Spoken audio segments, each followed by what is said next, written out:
पूरी हुई तो अपने गुरु जी के पास गए, कहा कि मुझे आप आशीर्वाद दो कि मैं तपस्या करूं। और तभी उनके गुरु ने उनको डांटा और कहा कि तुम्हारा जन्म या तुम्हारा जो दीक्षा हुई है इसलिए नहीं हुई कि तुम एक अच्छे संत बनोगे। तुम जाकर के और भारत को देखो। और तब उन्होंने पूरे देशव्यापी यात्रा प्रारंभ की, इतने लोगों से संवाद किया, इतने लोगों से मिले जुले और सुदूर में जाके कन्याकुमारी में जाकर के अपनी चिंतन किया। और चिंतन के बाद में अपनी भारत के लिए जो योजना थी वो योजना उन्होंने डिक्लेयर की। फिर वो विदेशों में गए, भाषण उन्होंने प्रवचन दिए, एक बहुत बड़ा परिवर्तनकारी काम उन्होंने किया। वो प्रत्यक्ष अनुभूति के बिना संभव नहीं था। ऐसे ही अपने देश में एक मोहनदास करमचंद गांधी हुए हैं। आपको याद है कि जो बैरिस्टर थे तो 3 पीस सूट में अफ्रीका से लौटे थे, मतलब टाई वाई लगा करके, कोट ऊपर कोट, पैंट शर्ट हैट। और जब वो अपने गुरु गोपाल कृष्ण गोखले के पास गए, उनको कहा कि मुझे भारत के लिए काम करना है, तब उनके गोखले ने भी कहा कि जाओ तुम एक बार भारत की यात्रा करो। और जब वो 3 पीस सूट में जब गए थे, जाते समय जब वो वापस लौटे थे तो आधी धोती में थे और तब वो महात्मा बन चुके थे। तब देश में उनके प्रति श्रद्धा निर्माण हुई। तो सच है कि बिना प्रत्यक्ष अनुभूति के बहुत सारी बातों की जानकारी नहीं होती किसी को भी। इसलिए मैं भी आज उसी अनुभूति को करने के लिए नवादा आया हूँ। मेरा प्रवास थोड़ा छोटा जरूर है, लेकिन एक बड़ी संख्या में आप सब लोगों से मिलने का मौका मिला।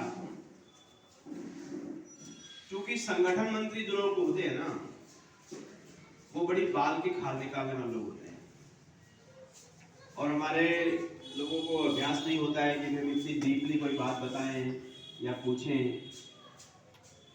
तो मैं सचिव महोदय गलती नहीं मानता हूँ, क्योंकि उनकी तैयारी भी उसी लेवल की थी और अभ्यास भी नहीं होता है कि भी इतना डीपली जाकर के हमको कोई बात बतानी है क्या, रिपोर्ट करनी है क्या। क्योंकि कभी संगठन मंत्री का प्रवास भी नहीं हुआ होगा आपके यहाँ पर, तो संगठन मंत्री लोग अपना पूरा समय लगा करके, अपना घर बार छोड़ करके और जब समाज के लिए काम करने निकलते हैं तो जीवन में एक लंबा अनुभव उनके पास होता है। अभी हम डॉक्टर साहब पर बैठे थे तो बस ऐसे ही पूछा कि भाई आने में तकलीफ तो नहीं। उनके बेटा था ना, इनका बेटे ने पूछा आने में दिक्कत तो नहीं हुई। तो सुमन जी ने तो सहजता से कहा कि नहीं कोई दिक्कत नहीं हुई। तो मैंने कहा नहीं बहुत दिक्कत हुई। 2 घंटे के रास्ते को 4 घंटे में पूरा करके आए हैं, वो भी 4.5 घंटे में। तो तकलीफ तो हुई है, लेकिन उसका क्या कर सकते हैं, न आपके हाथ में न मेरे हाथ में। अनुभव नहीं था, पहली बार आए थे, इसलिए इतना टाइम हमने यात्रा में लगा दिया। उसके बाद डॉक्टर साहब ने कहा कि अगली बार जब आप आओगे तो यहाँ पर हाईवे बन जाएंगे। तब मेरा माथा थोड़ा ठंडा, क्योंकि इनका भी अभ्यास नहीं है। इनका भी अभ्यास नहीं है कि कोई कार्यकर्ता प्रवास कितने दिनों में एक बार करता है। क्योंकि हो सकता है कि शायद केंद्रीय स्तर का कोई कार्यकर्ता नवादा में पहली बार आया हो, तो दोबारा कभी आएगा तो उनको लगता है कि 1-2 साल तो लग ही जाएंगे आने में। लेकिन मेरे साथ कुछ थोड़ा अलग है। मैं कहीं को कोई ऐसे टारगेट करता हूँ कहीं जाने की, तो जैसे इस 8 महीनों में ही मैं मुजफ्फरपुर है, हमारा गया है, पटना है, ऐसे कुछ बड़े केंद्र जहाँ हमारे क्षेत्र के बिहार के हैं, उन पे एवरेज 2 महीने में मेरा जाना हो जाता है। हर 2 महीने में मेरा वहां पे जाना होता है। तो जाने के कारण चूंकि सुमन जी भी साथ रहते हैं और भी अलग अलग प्रवास भी किए हैं, तो प्रवास का एक लाभ भी मिलता है।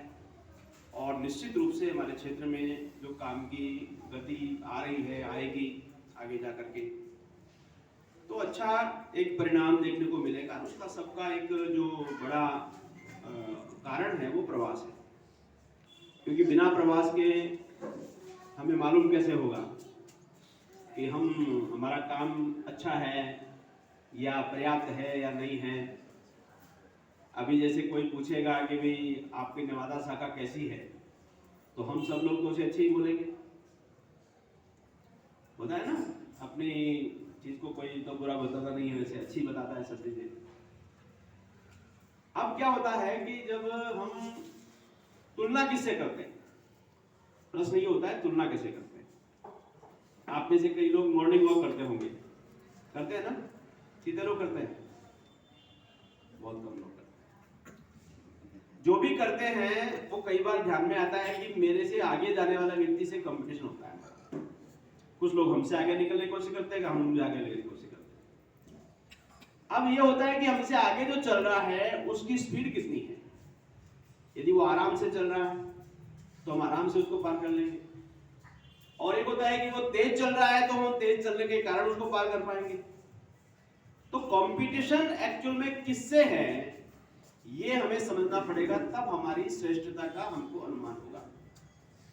आज हमारा पूरा क्षेत्र, ईस्ट रीजन, काम की दृष्टि से देखें तो मुझे यहां बताने में कोई बहुत हर्ज नहीं है, पूरे देश भर के कामकाज की दृष्टि से बहुत पीछे है। हमारा नॉर्थ है, जैसे आप लोग कोटा डिवीजन में जो लोग गए, राजस्थान का काम है, गुजरात का काम है, हमारा पंजाब, हरियाणा, दिल्ली, हमारा उत्तर प्रदेश, हमारे से काफी आगे जाकर के वो लोग काम कर रहे हैं। तो जब तुलना कहीं से होगी, क्योंकि मैं तो ऐसा व्यक्ति हूं कि मैंने तो अपने आसपास की सैकड़ों शाखाओं में प्रवास किया है, तो मुझे तो मालूम है कि कौन सी शाखा में क्या होता है। अभी मुझे किसी ने आंकड़ा दिया एक गुरुवंदन छात्र अभिनंदन का, कि भी हमने जो है हमारे यहाँ की 68 स्कूलों, एक शाखा में 68 स्कूलों के अंदर लगभग 140-70 शिक्षकों का और 400 से कुछ अधिक टीचर्स का सम्मान किया, और उसमें 32,000 विद्यार्थियों की उपस्थिति। तो ये आंकड़ा अपने आप में एक दिखाता है कि भी उस शाखा ने उस कार्यक्रम के लिए बहुत अच्छे काम, तैयारी के हिसाब से काम किया। तो हर शाखा का अपने कुछ गुण होते हैं, कुछ प्राथमिकताएं होती हैं, सब लोग करते हैं। तो मैं प्रश्न करता हूं, मूल रूप से विषय कोई है कि तुलना हमारी किसके साथ होती है। अच्छी बात है, मगध बिहार में आज जो शाखाएं हमारे बहुत पीछे हैं, हमारे प्रांतिक कार्य की दृष्टि से देखें तो ये 25, 30 या जो भी 50 संख्या फिर भी थोड़ी सम्मानजनक है किसी शाखा के अंदर, लेकिन 25 शाखा तो मिनिमम क्वालिफिकेशन को भी पूरा नहीं करती, क्योंकि भारत विकास परिषद में कहते हैं कि 40 शाखा मिनिमम संख्या शाखा में होनी चाहिए। लेकिन हमारे क्षेत्र में परंपराएं चली आ रही हैं, और परंपराओं के कारण कोई उस परंपरा को तोड़ने की हिम्मत नहीं कर रहा है, प्रयास नहीं कर रहा है, तो हम उस मिनिमम क्वालिफिकेशन से पहले चल रहे हैं। तो अब उन लोगों के साथ यदि हम कंपटीशन करेंगे तो हम एक कदम भी आगे होंगे तो हमको लगेगा कि हम तो आगे हैं। तो मैंने जब व्रत सुना तो अच्छा है कि देखो, हमारा एक नवादा कस्बा, मैं ज़्यादा इतिहास नहीं जानता यहाँ का, मैं पहली बार आया हूँ नवादा में। मैं अपेक्षा कर रहा था कि कोई कार्यकर्ता यहाँ खड़ा होकर के थोड़ा नवादा के हिस्ट्री के बारे में बताएगा, वो हम बाद में कभी चर्चा करेंगे। लेकिन ऐसा कोई भी कभी आता है बाहर से प्रवास के ऊपर कभी आपके यहाँ पे, तो अपनी सिटी के बारे में भी हमें कुछ बातें बतानी चाहिए।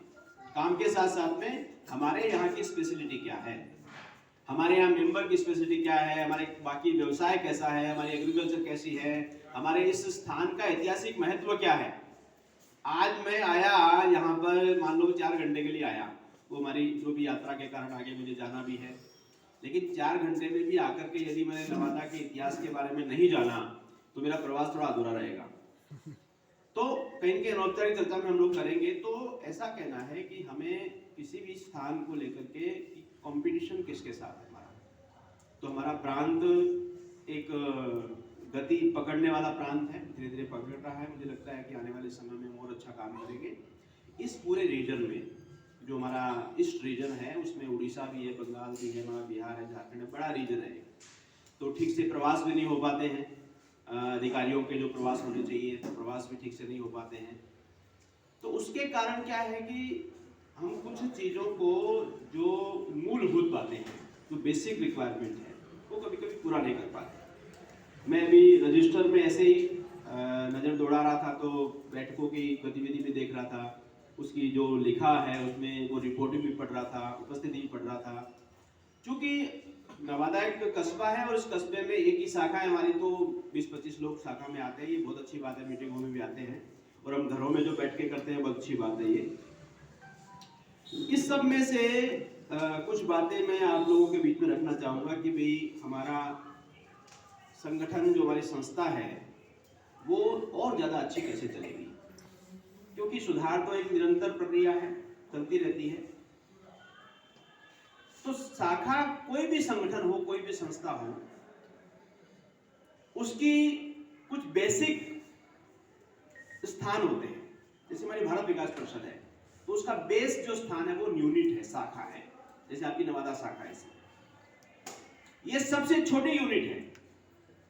आज सबसे बड़ी टीम जो हमारा कोर ग्रुप है, उसका सदस्य आपके यहाँ प्रवास पे आया है, देखा है आपको, कोई चीज सुझाव भी देंगे। ये जो शाखा की संभाल, शाखा में प्रवास, मैंने पूछा ना जैसे प्रांतीय अधिकारी कितनी बार प्रवास पे आए, तो प्रवास पे आए, लेकिन अब वो मुकेश जी का प्रवास शायद चुनाव के अंदर हुआ था, तो वो प्रवास नहीं होता। प्रवास दो तरह के होते हैं। एक प्रवास होता है प्रोग्राम में, कार्यक्रम में जाना, भाषण देना, चले जाना। एक होता है बिना कार्यक्रम के मीटिंग लेने के लिए आना, और जैसे हम अभी बात कर रहे हैं ना, ऐसे बात करना, आपके प्रश्नों का जवाब देना, मैं कुछ बात बोल रहा हूँ, आप प्रश्न पूछेंगे, संवाद करेंगे। इस पे क्या है, कुछ से सीखने को मिलती है और कुछ कमियां ढूंढी जाती है तो ठीक की जा सकती है। तो इस प्रकार के प्रवास मुझे लगता है कि हमारे यहाँ प्रांत में जो है थोड़ी परंपरा कम है कि भी संगठनात्मक प्रवास हम जा करके किसी शाखा में करें। वर्तमान में स्थिति क्या चल रही है, देखिए किसी भी शाखा में वर्ष में 3 प्रवास होने बहुत जरूरी है। फर्स्ट हाफ है हमारा, अप्रैल से लेकर के जून तक, वो जो टाइम होता है वो हमारी प्लानिंग करने का टाइम होता है, योजना बनाने का टाइम, मेंबरशिप करने का टाइम होता है। तो पहला प्रवास हमारा अप्रैल में जरूरी होता है, दूसरा प्रवास हमारा जुलाई अगस्त में, जब हम लोग उसको एग्जीक्यूट करते हैं सब चीजों को, उसकी मॉनिटरिंग करने के लिए जरूरी होता है कि भी कार्यक्रम हम किस प्रकार से कर रहे हैं। और तीसरा प्रवास जरूरी होता है, हम पूरे साल भर में काम करने के बाद में अंत में मूल्यांकन करें कि हमने क्या तय किया था और हम क्या करने वाले हैं, क्या हमने किया है, क्या कर पाए हैं, जो लक्ष्य लिया था वो लक्ष्य पूरा हुआ कि नहीं हुआ। योजना, क्रियान्वयन और समीक्षा, ये 3 प्रवास किसी भी शाखा, किसी भी संगठन, किसी भी के लिए बहुत जरूरी है, ये हमको करने ही चाहिए। और ये किसी न किसी प्रांतीय पदाधिकारी का प्रवास जो बाहर से आता है, उस व्यक्ति का प्रवास होगा, तो निश्चित रूप से हमारी शाखा एक अच्छी दिशा के अंदर काम करेगी। अभी क्या है कि अपना एक अच्छी शाखा के लिए देश भर में भी मंथन चल रहा है कि भारत विकास परिषद में भी 1470 शाखाएं हैं देश भर में। तो सब शाखाएं समान नहीं है, कुछ शाखाएं अच्छी शाखाएं हैं, कुछ श्रेष्ठ शाखाएं हैं, कुछ सामान्य शाखाएं हैं।